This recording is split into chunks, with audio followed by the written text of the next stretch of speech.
Mga kapuso, anian na si Attorney Resi Rizada para sa Biz Talk. Resi!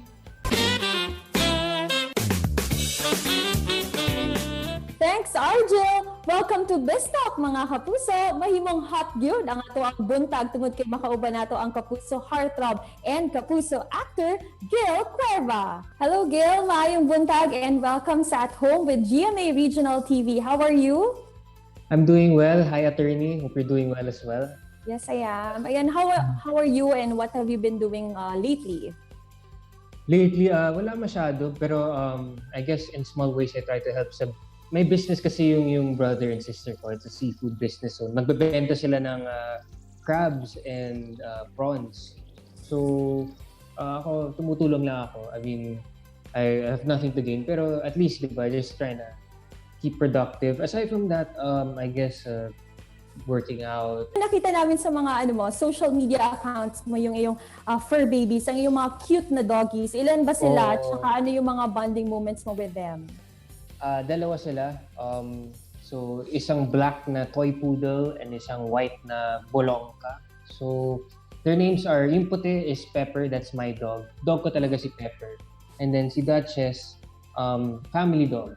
So, bonding moments with them, well, mas nagbabond sila kaysa sa akin. So, but with Pepper, sa bed ko siya natutulog eh. So, ako yung master talaga ni Pepper.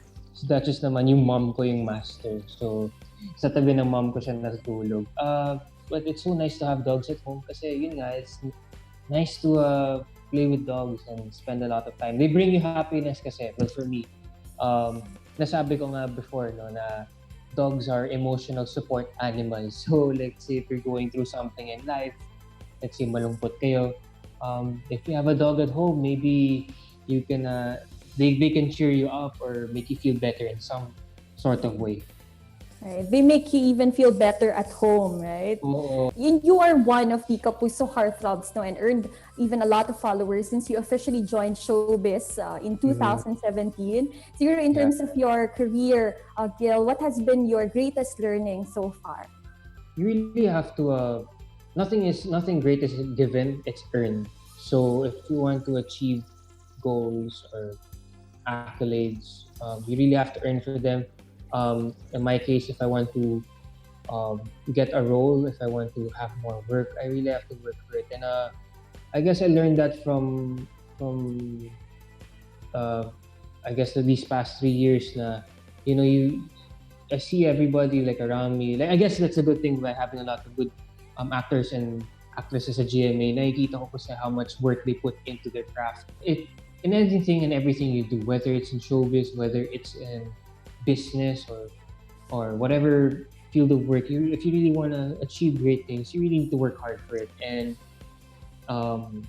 now at 24, 25 years old, I realize I'm not getting any younger.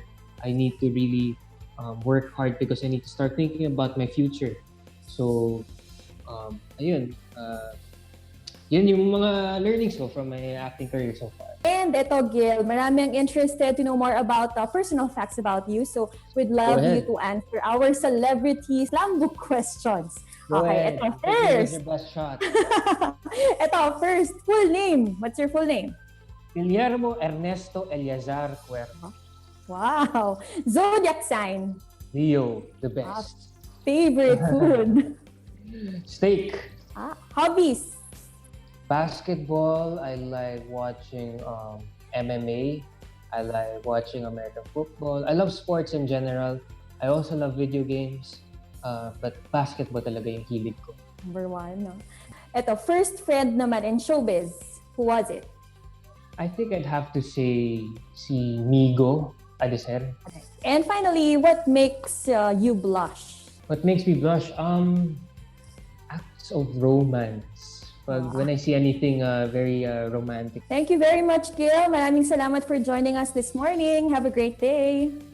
Thank you very much and have a great day as well. Ayan, mga kapuso, kakuhaan yun natong inspirasyon si Kapusong Gil sama sa iyahang pagpaningkamot aron ma-achieve ang iyahang goals sa life.